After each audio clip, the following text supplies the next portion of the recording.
જીવન જીવવાની આપણી દ્રષ્ટિને એક નવો આકાર આપીએ. તો આવો મળીને કંઈક ખાસ કરીએ. હવે એક નવી શરૂઆત કરીએ. હવે એક નવી શરૂઆત કરીએ. શરૂઆત કરીએ. હા, શરૂઆત કરીએ.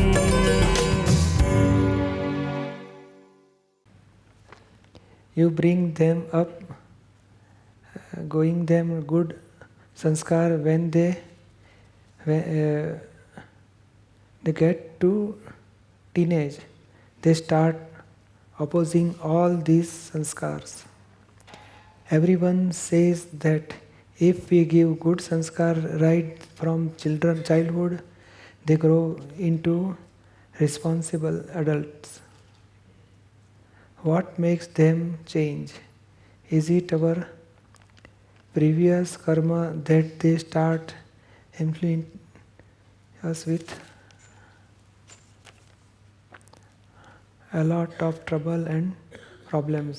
How does one get out of this situation and return back to normal and good ways? આ છોકરાઓ બાળપણમાં તો આપણે સારા સંસ્કાર આપ્યા હોય પણ એ ટીનેજમાં આવે પછી બગડતા જતા હોય છે. એની માટે નિરૂમાની ઘણી બધી સરસ કેસેટ છે. મા બાપ છોકરાનો વ્યવહાર એવો લગભગ 3, 4, 5 સેટ તો છે જ. પતિ પત્નીનો દિવ્ય વ્યવહાર એનાય સેટ છે. સાસુ વહુ અને વરની પણ સરસ વાતોના 25 સેટ બુક કેસેટ છે. પણ મા બાપ છોકરા માટે ઘણી બધી વાતો છે કે જે પ્રેક્ટિકલ લાઈફમાં, જે અત્યારના યુગમાં અમેરિકા, લંડન, ઇન્ડિયામાં નિરૂમાં જ્યાં બધે ફરતા હતા ત્યાંના મા બાપોએ ઘણા બધા પ્રશ્નો પૂછ્યા. બધા ઉપરથી તારણ કાઢીને નિરૂમાં સરસ બધી કેસેટો બહાર પડી છે એની.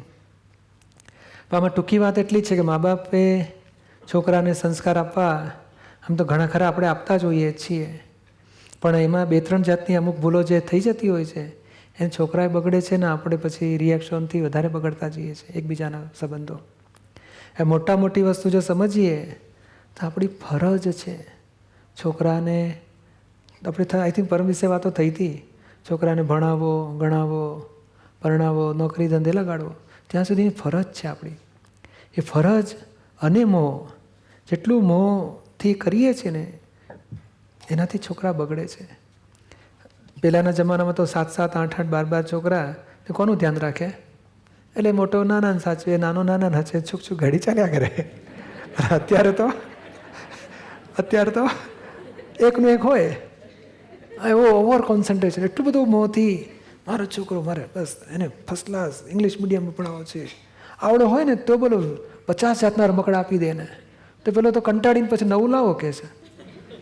અને પછી કોમ્પ્યુટર ને ટેલિફોન ને ઈમેલ ને આપણું મોબાઈલ ને બધું રમકડાની જેમ રમ્યા કરતો હોય, એટલા હાઈફાઈ થઈ ગયા છે.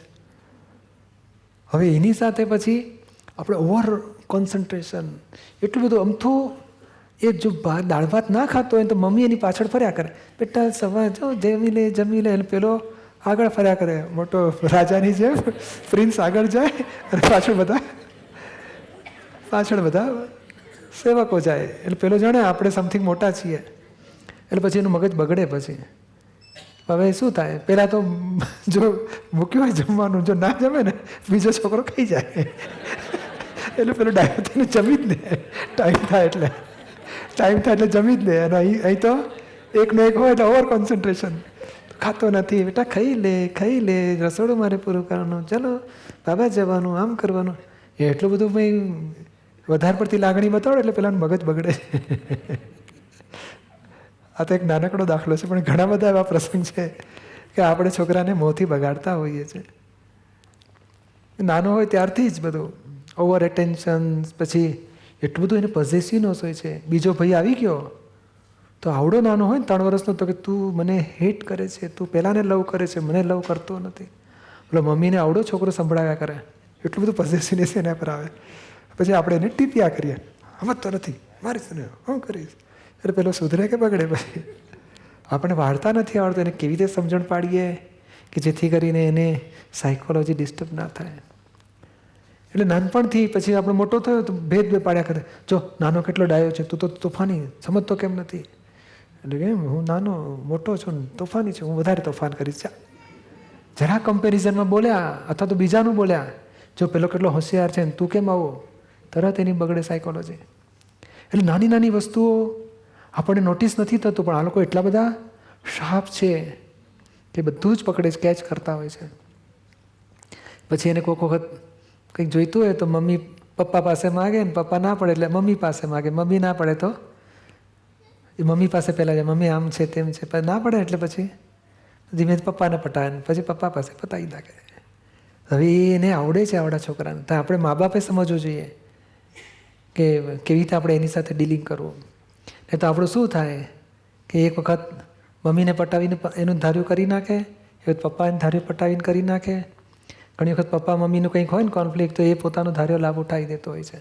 આજના છોકરા એટલા બધા હાઈપર છે કે એ મા બાપે, એટલે મા બાપ તરફથી શું હોય કે હસબન્ડ વાઈફે એવું અન્ડરસ્ટેન્ડિંગ હોય કે આપણે બે એકના એક જ, ગમે તે પરિસ્થિતિમાં આપણે ગમે તે મતભેદ હોય પણ છોકરાની માટે આપણે બંને એક.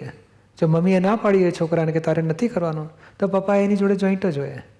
હા, તો પપ્પાએ ના પાડી હોય તો મમ્મી પપ્પા તું તો જાન કે વાંધો નહીં. એ જો ભૂલ થઈ ગઈ છોકરો પછી બગડે. એવી તો ઘણી બધી ભૂલો થયા કરતી હોય છે છોકરાઓ જોડે. પછી આપણે અભિપ્રાય રાખીએ, મોટો જબરો છે, મોટો જરા ઢીલો છે, નાનો જબરો છે, એ જાત જાતના અભિપ્રાયોથી આપણે વાતો કરતા હોઈએ. પછી આપણને ગમતું હોય આવવું જોઈએ ને આપણને ના ગમતું એ કરે, એટલે આપણો આગ્રહ હોય છે. ઘરમાં કચરો કેમ કરે છે, ડટી ડટી કરી રાખે છે, ચોખ્ખું નથી રાખતો. હવે આપણને ચોખ્ખાઈનો એટલો બધો આગ્રહ હોય તે છોકરા ઉપર આપણે તૂટી પડીએ છીએ. હવે છોકરાનું બગડે સાયકોલોજી. એટલે આપણે અભિપ્રાય સાથે વાતો કરતા હોઈએ, આગ્રહથી વાતો કરતા હોઈએ, એની જોડે કમ્પેરિઝન કર્યા કરતા હોઈએ, તો પછી છોકરાની સાયકોલોજી બગડી જતી હોય છે.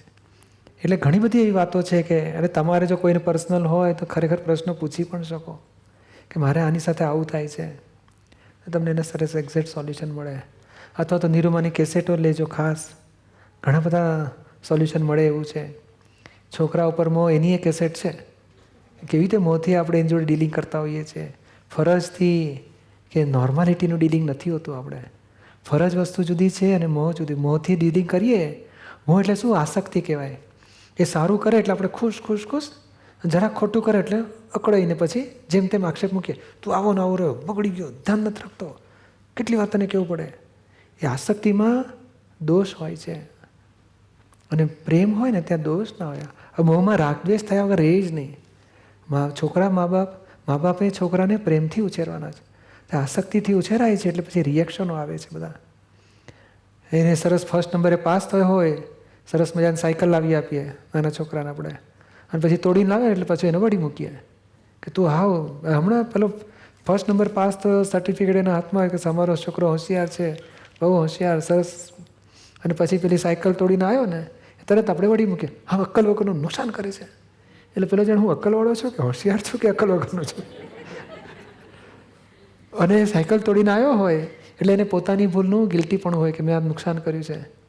હવે એ ભૂલ વખતે જો આપણે એને વળીએ છીએ કે તું સાયકલ તોડી નાખી, હવે એને ખબર જ છે મેં ભૂલ કરી છે, અને એ ભૂલ એને બતાડવા માટે આપણે વળીએ છીએ એટલે એની સાયકોલોજી બગડે છે કે તમે તો ગાડી ઠોકી નહોતા લાયા કે છે, તરત આપણને ઠોકી દેશે સામે બે વાક્યો. આપણે તે વખતે પ્રેમથી વાળવો છે, બેટા તને વાગ્યું નથી ને, તને ક્યાંય વાગ્યું નથી ને, કશો વાંધો નહીં, સાચવીને ચલાવવાની શું, છોડી દો. એને પોતાને રિયલાઇઝ થયેલું જ છે કે મારી ભૂલ થયેલી છે. આપણે એની ભૂલ રિયલાઇઝ થયા પછી જે ઘા મારીએ છીએ એ જ એની સાયકોલોજી બગાડી નાખે છે. એટલે આવી નાની નાની વસ્તુઓનું ખૂબ જ કાળજી રાખવી જોઈએ કે કેવી રીતે એની સાથે ડીલિંગ કરવું. નાનુભાઈ વિઠલાણી, ક્યાં છે નાનુભાઈ? હા, 65 વર્ષની વયે હું એક બાળકની જેમ આનંદથી તમારી હસમુખી વાણીને સાંભળું છું અને મારામાં રહેલી જડતાને ઓછી થતાં અનુભવું છું. નિખાલસ અને સરળ ભાષાના સંત તમને અમારા સૌના વંદન. જય સચ્ચિદાનંદ. નમ્ર પ્રશ્ન. કુમળી વયે કન્યાઓને દીક્ષા લેવાને પ્રોત્સાહિત કરવા કરતાં જે જિંદગીને આરે આવી પહોંચ્યા હોય તેવા સાઠે બુદ્ધિ નાઠીના સરદાર એવા અને નડ પડપડ કરતા ઘરડાઓને શા માટે શિક્ષા રૂપે દારૂણ દીક્ષા ના આપવી? અશાંતિ અને વાદ વિવાદનો સુખદ અંત આવી જાય ને તો પણ દીક્ષા કઈ આપવી? સંપ્રદાયની દીક્ષા? ખબર નહીં દીક્ષાનો અર્થ. પણ દીક્ષા શેને માટે લેવાની છે અને કઈ દીક્ષા લેવી જોઈએ? મોટો પ્રશ્ન થાય ને. એ કઈ દીક્ષા? દીક્ષા એટલે શું? લોકો શું જાણે કે ઘરમાંથી ગયો કે શાંતિ, એમ સમાજમાં તો કોઈક જગ્યાએ તો રહેવું પડશે, ઉપાશ્રયમાં કે આશ્રમમાં, અને પછી કોકના ઘરે તો ભોજન લેવા જવું પડશે. તો અહીં જો બગડેલા આવીશું ત્યાંય બગડેલા જ રહીશું આપણે. એટલે દીક્ષા વસ્તુ બહુ જુદી છે.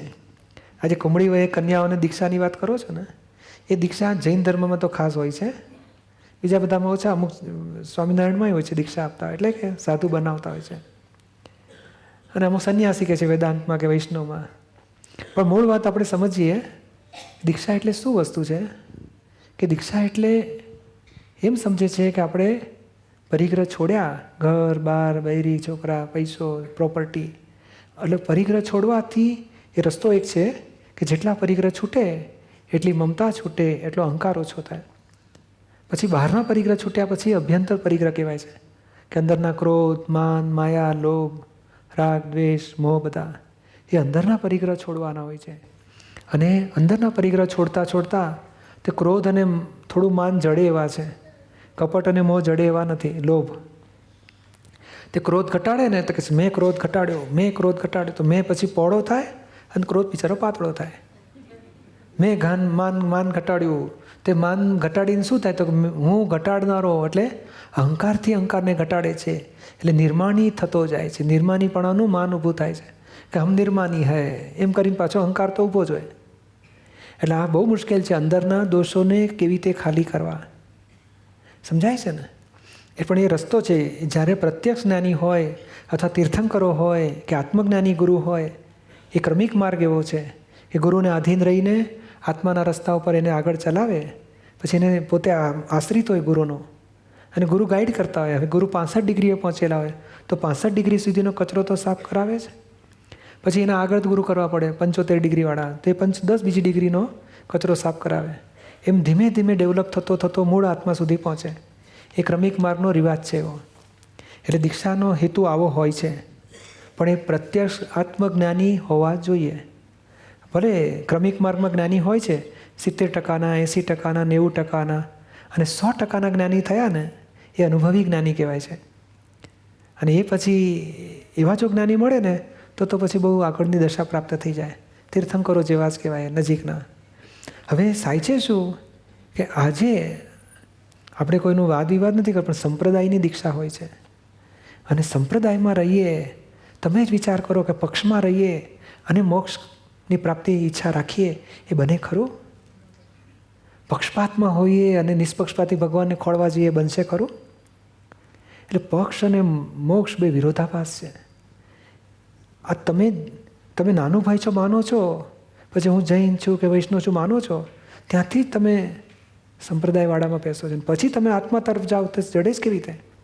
એટલે આ રોંગ બિલીફ છૂટવી જોઈએ. એટલે ખરી દીક્ષા વિતરાગી દીક્ષા હોવી જોઈએ.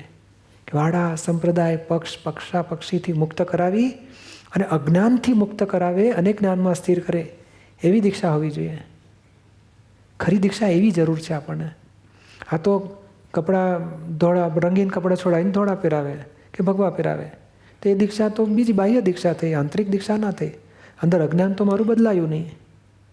સમજાય છે ને? It's Dada Bhagwan Foundation presentation. Trimandir Sankul, Adalaj, District Gandhinagar, Gujarat. Phone 9327 010101.